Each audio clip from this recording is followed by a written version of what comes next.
जय सिया राम। आप सभी को मेरा प्रणाम। आइए आज के सत्संग में हम प्रवेश करें। यह पहला सत्संग 2025 का है। कुछ इसी को केंद्र में रखते हुए सात्विक तात्विक चर्चा करेंगे। आइए आज के सत्संग में हम प्रवेश करें। इससे पूर्व 1 मिनट के लिए मैं अपने गुरु हनुमान जी और विवेक के देवता गणेश जी को याद करूं।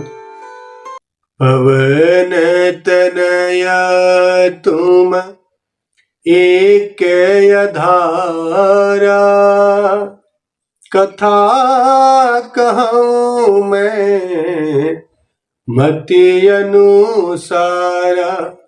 वक्रतुंड महाकाय सूर्यकोटि समप्रभा, निर्विघ्नं कुरु मे देवा। शुभ कार्येषु शुभ सर्वदा।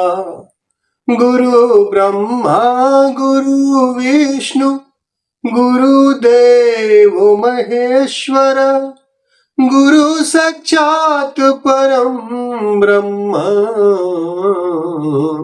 तस्मै श्री गुरुवे नमः। तस्मै श्री गुरुवे नमः। परमपिता परमेश्वर की असीम अनुकंपा है कि हम लोग YouTube के माध्यम से सत्संग का श्रवण लाभ ले रहे हैं। आइए 2025 अंग्रेजी महीने के हिसाब से में हम प्रवेश कर चुके हैं।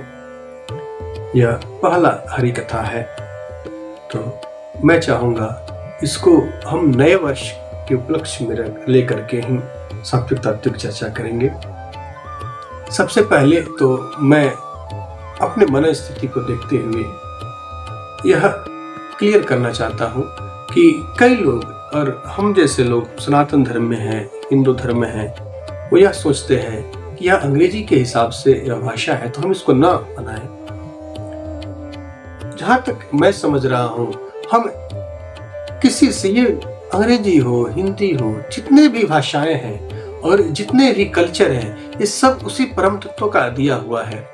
ठीक है, हमारी जो अपनी रीति है, हमारी जो अपनी भाषा है, हमारी जो अपनी पहचान है, हमारी अपनी जो समझ है, हमारी जो संस्कृति है, हमारा जो सामाजिक दायित्व है, हम उसका निर्वहन करें, परंतु किसी से परहेज क्यों करें। कई लोग इसमें यह वाद विवाद का विषय बनाते हैं कि हमारा तो नया वर्ष चैत्र मास के प्रतिपदा से शुरू होता है, तो हम इसको क्यों मनाएं। मनाने के लिए कोई मनाही नहीं है। हम घर में उत्सव मनाएं, खुशी मनाएं, यह सब अच्छी बात है। दूसरे की खुशी में शरीक होना भी अच्छी बात। दूसरा यहाँ है कौन। हम भूल कर देते हैं। हम कहीं ना कहीं द्वेष के कारण या दुर्भाव रखने के कारण, भेद रखने के कारण, भेद बुद्धि के कारण हम ऐसा समझते हैं। परंतु धीरे धीरे गुरु की कृपा से, सत्संग से, हरि कृपा से हमारा भेद बुद्धि समाप्त होने लगे। हम सबको अपना ही समझने लगे। उसको किसी और के रीति अलग हो सकती है, यह प्रकृति का नियम है। जितने भी जीव हैं, यहाँ तक एक मनुष्य को भी हम लें तो मनुष्य जितने भी हैं, सबकी अपनी अलग अलग रीति है। एक माँ बाप के संतान अगर 2 है, दोनों अलग हैं, तो इस सत्य को समझते हुए, सत्य को जानते हुए, और सनातन तो इतना बड़ा उदार दिल वाला है। उदारता ही तो धर्म है। वो जितना अपने आप को संकीर्ण न बनाए, हम जितना अपने आप को फैलाएं, व्यास करें, जितना भी अपने आप को हम अभिवर्धन करें, उतना ही हम वास्तविक सनातन हैं। तभी तो ये सनातन है। तो सबसे पहले तो हम ये क्लियर कर लें कि चाहे अंग्रेजी के हिसाब से ही नया वर्ष हो, हम इसको भी मनाएं, अपना भी मनाएं, सबका स्वागत करें। क्योंकि सब में भेद हम क्यों करते, हम दूसरे को दूसरा क्यों समझते हैं।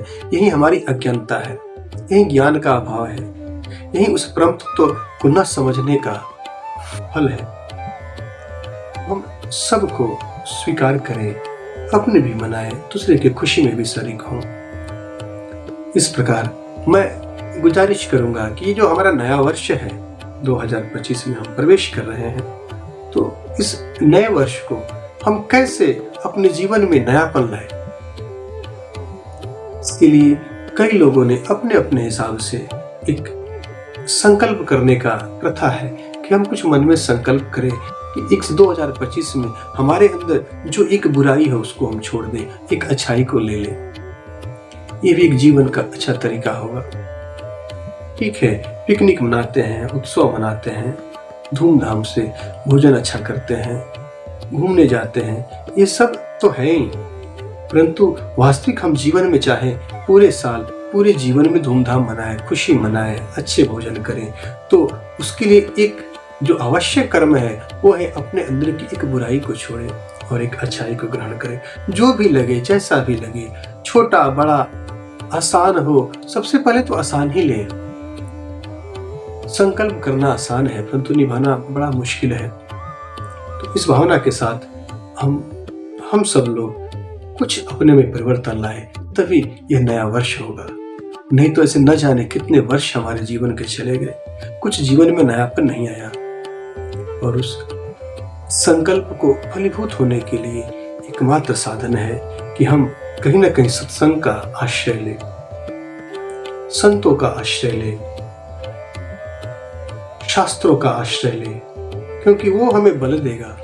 जैसे दीपक हम जलाते हैं, अगर उसमें तेल न डालें तो दीपक कभी न कभी बुझ जाता है। वैसे ही हम जीवन में कोई भी संकल्प ले, कोई भी नया काम करें, शुभ काम करें, अच्छा काम करें, सोचना कुछ दिन तक तो करना भी आसान है, परंतु अनवरत उसको निभाने के लिए तेल धरावत होनी चाहिए। उसमें तेल कोई ना कोई गुरु, कोई ना कोई सदगुरु, कोई ना कोई शास्त्र, कोई ना कोई सत्संग ही माध्यम होता है जो उसमें हमेशा उसमें तेल डालते हैं ताकि दीपक बुझ न पाए। तो हम सब एक मन में कोई संकल्प लें और जीवन के जो हमारे अंदर हमें खुद समझ में आता है, अगर हम आत्म अभिमुख होकर के आत्मचिंतन करें तो हमें स्वतः पता चलेगा कि हमारे अंदर एक बुराई है।